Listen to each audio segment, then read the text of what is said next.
project is a little different than what I normally do. Normally I'm working on stretched canvas with my oil paints, occasionally using mixed media, where I do a foundation in acrylics and then paint with my refinement in my oil paints. But I've decided to select a project that will offer you some varied surfaces to paint on. I think you'll find this not only fun and interesting, but fairly simple if you plan ahead. You need to just take a little time and plan ahead. So we're going to work on a painting that is on a floral tree. And originally, when I went up to New England, I took some photographs of pictures of a very beautiful tree. And I have a number of different shots, and I was told by a very good friend of mine it was a tulip tree. But later I discovered that this really isn't a tulip tree, it's a form of a magnolia tree. Now, if I've been misinformed by one of my other students, you can let me know as to exactly the type of tree this is. They're very large blossoms, you can see by the size of my hand the size of the blossom, but it's a beautiful structure, and it does look like a tulip, so I've been referring to this in my classes as a tulip tree. This particular subject matter has beautiful colorings, and between the white and the maroons, it's very, very pretty. The surface material that I'm going to paint on today is going to be a canvas creation. It's a surface of canvas covered on product, and this one, it just comes unfinished. You can paint in acrylics and markers and dyes and oils, and all sorts of materials or mediums can be used to paint on it. And what it is, they're just useful objects. If you're running out of room on your walls to hang your paintings, you might want to consider painting on a pre-stretched canvas over different types of objects, and you'll find they're very practical. I love painting these and giving different gifts. Here's another one that's an address book, and everyone needs an address book, and you can put one type of subject matter on one side, and then you can just have a different type of a mood or feeling on another one. So it's a lot of fun to paint on and quite simple. That's simple if you plan ahead. What I've done to prepare this is first, this is actually a scrapbook cover. And this scrapbook cover, to make things a little more understandable to you, was together and it had the inserts. What I did was take it apart so that I could not have to avoid these little holes in here. And I took a piece of paper towel, and I'm protecting the inside cover. You can see that I've already pre-done this one to show you that with masking tape stretched around the edges, the inside cover will not become smudged and you don't have to be quite as cautious. So it takes a little pre-preparation times to get this ready, but then once the surface is prepared, to make it even easier for handling, rather than use it totally in oils, which you could paint the whole background in oils, I selected to use an acrylic background to block in my background. That saved me a lot of time, and it also made the handling of it. This particular portion of the scrapbook of the background, I took varied mixtures of some white and alizarin, a little bit of violet, and I just kind of scuffled in and got all different colorings. You can see on this is the background we're going to be working on. It's completely dry, and this is the front of the book, which I've already done the back of the book. I took a drawing from one of my reference pictures and selected flowers and shapes, and I laid them out on there, and you can trace them with a white graphite and put your pattern on as you would like, or you can do them freehand. They really are not that difficult. If you do get a white graphite, and trace on your drawing, you might want to use a fixative. A fixative is a clear acrylic spray that can seal the drawing so that the drawing will not smudge. After I had the design determined on the back cover, then I just started blocking in, and we're going to be doing all of that with the front cover, and I'll show you how I got to this point. Now behind me, I have other renderings of this. The same approach can be used either on a small canvas, where I worked stronger in violets and a little more in alizarin, and then the one behind me happens to be on a large 18 by 24 canvas, and that happens to be with stronger reds and pinks, depending on the color mood that you want to interpret, say, for your decor. So we've got different ideas of how you can just build on this. The background could be just a solid background. You don't have to have the variation. I like to put multicolors and blend and soften until I have just suggestive colorings that are going to be located in my flower. Okay, let's go down to the palette. You could just about do this one at this stage, now that the background is dried acrylics, and probably work with nothing more than one flat brush and pretty well achieve the whole painting.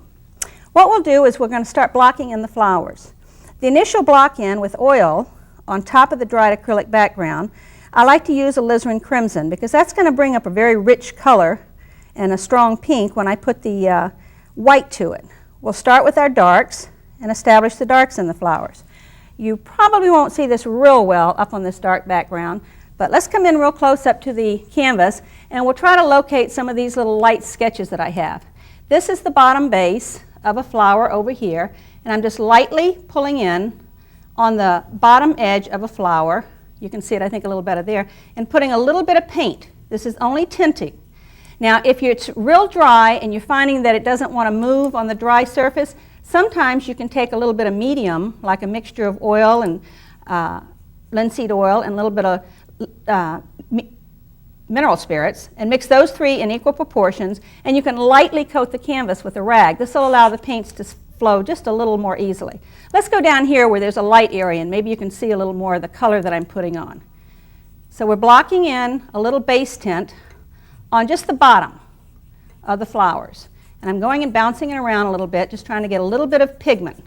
And by doing this, I'm establishing a little base coloring. And you can add flowers, and let's see, we'll put a little bit up here. And you really don't see the flowers coming into focus just yet, but they will. There's one over here.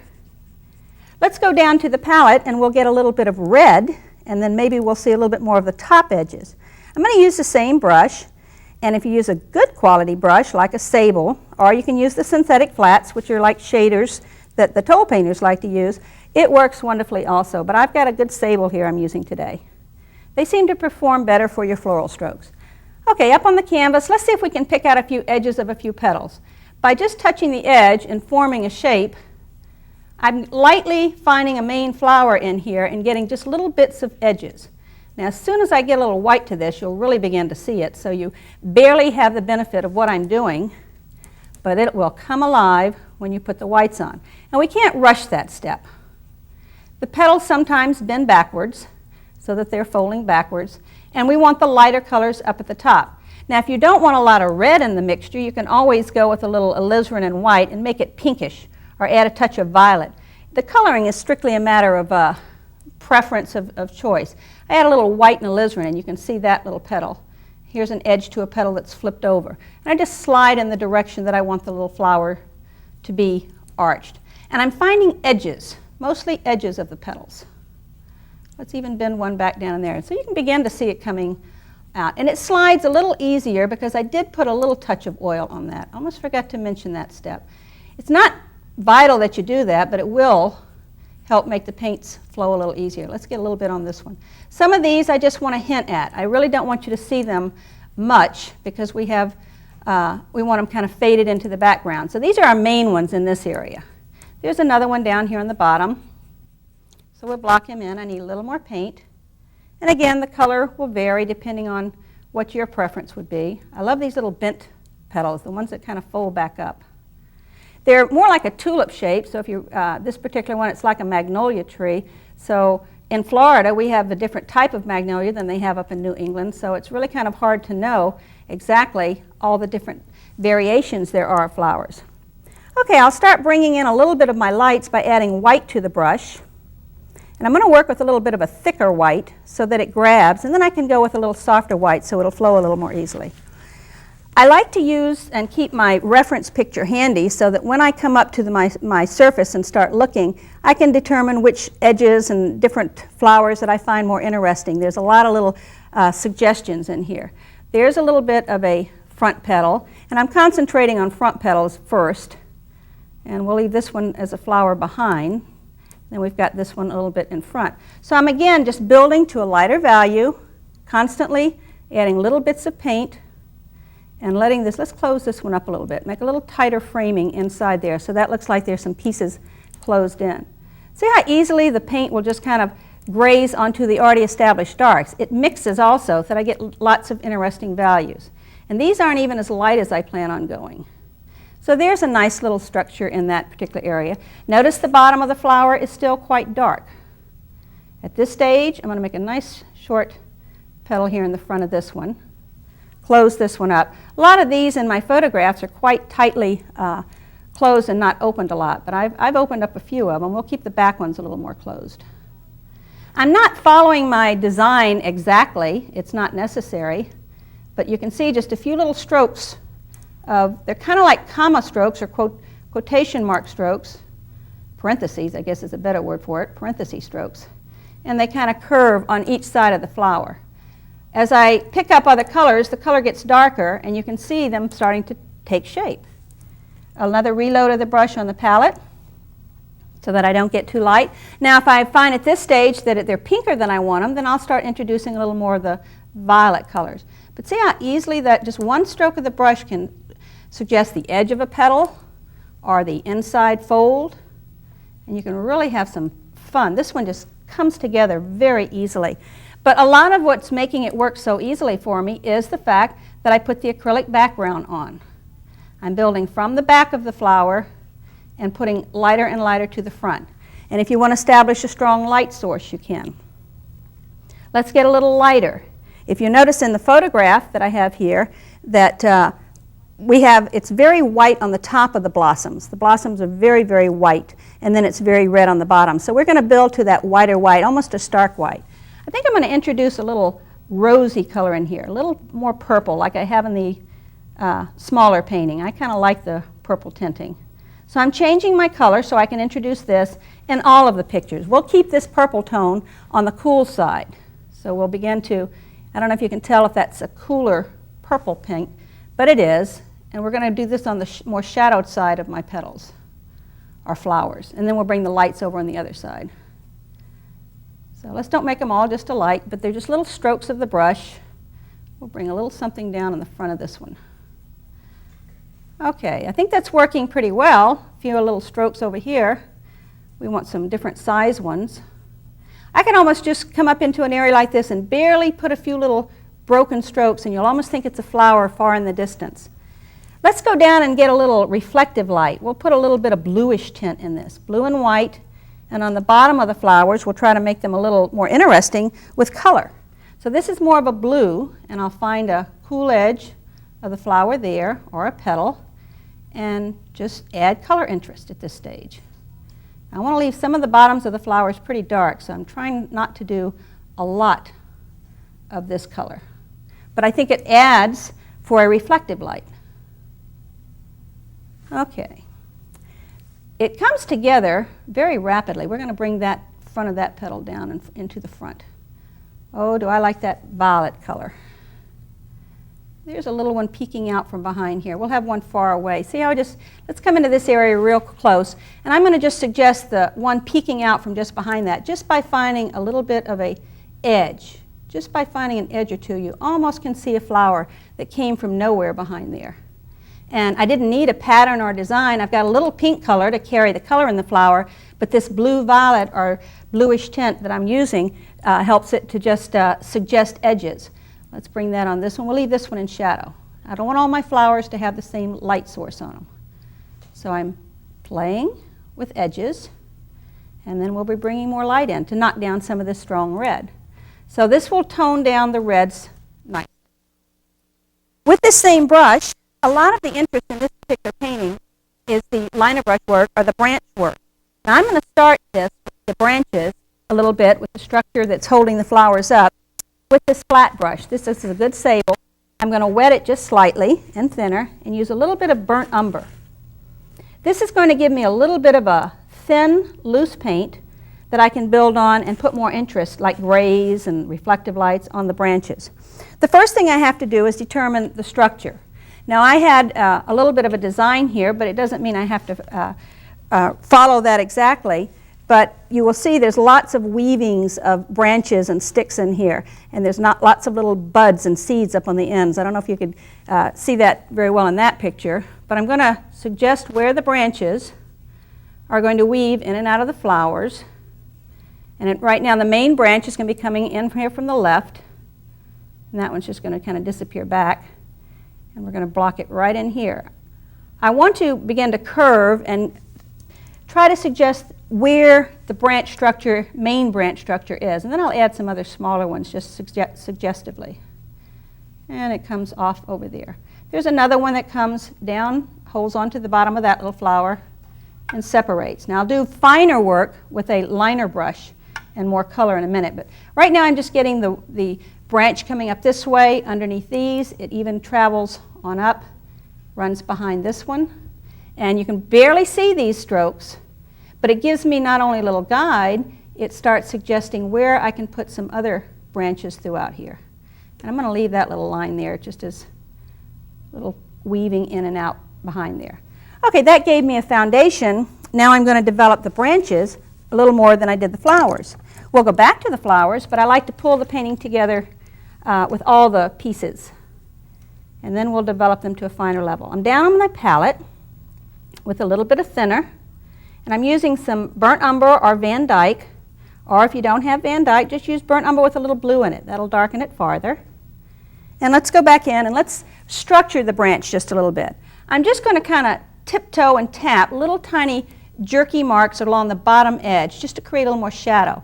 It's going to restate the lower portion of the branch without overstating the top. I'm using the burnt umber for a more of the top section of the branch. Then we're going to come up. As it goes under the flower, you can darken it there so it looks like it's a little more shadowed. And then it comes on across the other side. So it's really just a little tapping of dark colors under the bottom edge of the already existing branches. Need to reload my brush often. It's very juicy, so it flows fairly easily. As it gets over here into the dark areas, you won't see dark on dark, so it becomes a lost edge, and we'll use cool colors to bring that out. The only place this works real well is when you get over the lighter colors in the background, and you can spend lots of time. Let's go over here where it's real light, in this one little section here, and as I pull the dark color here, you'll see it, and I'll pull up little pieces of stems, and on the end of them I'll put little buds, just a little brown nub, so like they're the little seed pods of areas that haven't fully grown or blossomed. And they seem to have a characteristic of reaching up towards the sky, so most of them have a vertical look to them. Okay, that just suggests a few of those, and I'm putting in a few more. As my brush runs out of paint, I allow the faded out color to just weakly go on that. And with the dried acrylic background, I could wipe that off if I weren't happy with it. That's one of the many benefits of the dried acrylic background. In fact, there's an area right there. It got a little too dark, so I just kind of removed some of the excess paint. Now for color interest, we'll go back down to that violety color, which is a blue and alizarin, maybe just a violet from a tube. Or if you like blues, you can introduce a little bit of blue into the painting. I'm using a little bit of this color, and I'm going to come back up to the branches, and I'm going to start hitting little bits of reflective light on the bottom of the branch, mostly for color interest, but then as I get over here, you'll begin to see the branches that are against the darker background, and that pops that branch out away from the dark background. Otherwise, the object doesn't have a tendency to come away from the other object. You really won't see it enough. So I'm using a reflective light, and then I just kind of tickle it with the brush to kind of model it in or soften it in. So I'm not looking for any hard illusions. Let's even put a little bit of that same color on the cool side of these little seed pods. I'm using a small brush. Probably that would work better if I'd even use a bigger brush and I wouldn't get so hung up with the detail. Okay, that's pretty much all I'm going to do for that coloring. Let's go up and see if we can get a little bit of a light color on the branches.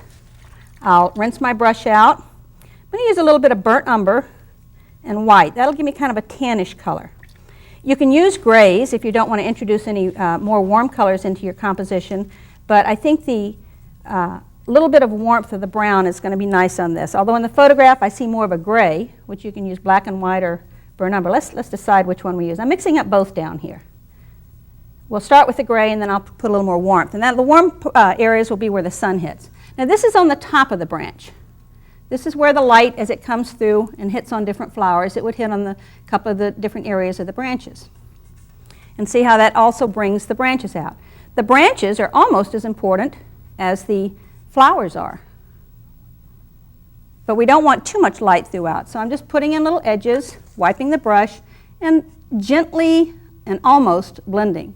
Now I'm getting this structured in before I go back and get my final flowers on, so that I can start seeing the weaving of the branches throughout. If you want to dull it, just take the handle of your knife, and if you rub gently, kind of scratching, you can hear the handle of my brush scratching on the scrapbook cover. You can find that it knocks down sometimes the little hard areas. With the light value, I think I'm going to use that warm one on these little seed pods. Maybe one or two on the left edge gets a little bit of a light. And you can see how that gives me a little top to this little bud or seed over here.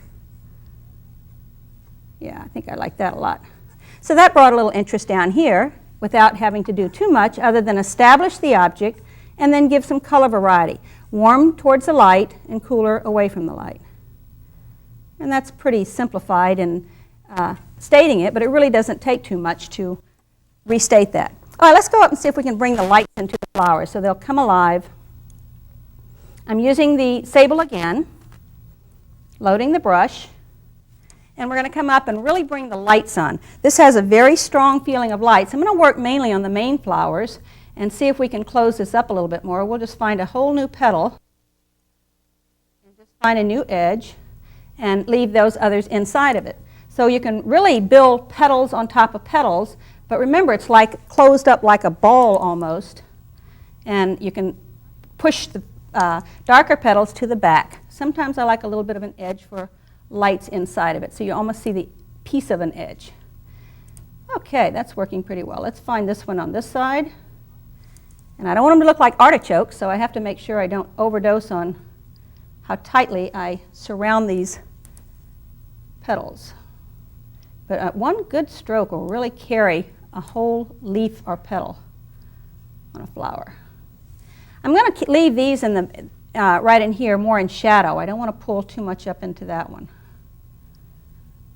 I think you can do this one. I don't think you'd have any trouble as long as you learn the flow of the paint and how to pull that brush.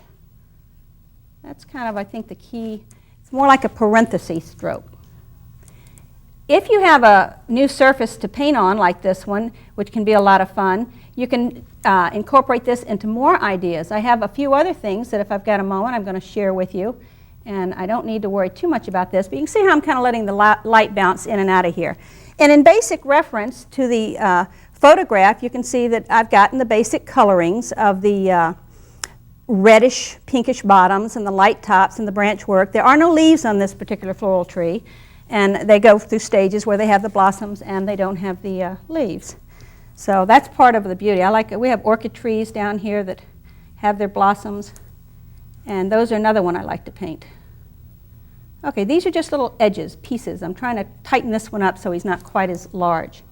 Again, you can introduce coloring, is strictly a matter of preference. I'm going with the little blues on the bottom of that one. Ooh, I like that. But keep the bottoms pretty dark. I'm going to show you, and this time I'm working from the bottom up. See how I brought some more color and shadow back underneath that one? So you can just keep building. I just love to do these because if I do a few poor strokes or strokes that aren't to my likings, I just go back in and restate it. Let's talk a little bit more about the basic concept of why I did the acrylic background. That just made it easy, so all I had to concentrate was the flowers. If you like to do photography work, which I like to take a lot of pictures, I have another painting I'm going to do in another show that is quite dramatic. In fact, it's on the wall behind me. But here are a couple of pictures I took of daisies. Now these are yellow daisies. One's black-eyed Susans with centers, and another one is just a lot of green background with the yellow daisy around it, which I feel the black-eyed Susans that have the dark centers are a little more interesting. But there's so many interesting types of flowers. Well, here's a, whoops, got red on this. This will be one thing good to show you when I get the paint on it. This is just a bookend that's also covered in Canvas Creations, and I had paint on my hand, so we're going to put a little glaze over this, and we're going to end up with pink daisies. But this is one I did from one of the photographs, but I changed my coloring. So you can really use these subject matters and these new interest things rather than paint on canvas, although that option is still available to you. You can see I did a small one on a small canvas, and then I did a large one. So take your subject matter. If you have a favorite picture and you want to paint it, try painting it on lots of different surfaces. Thanks for joining me.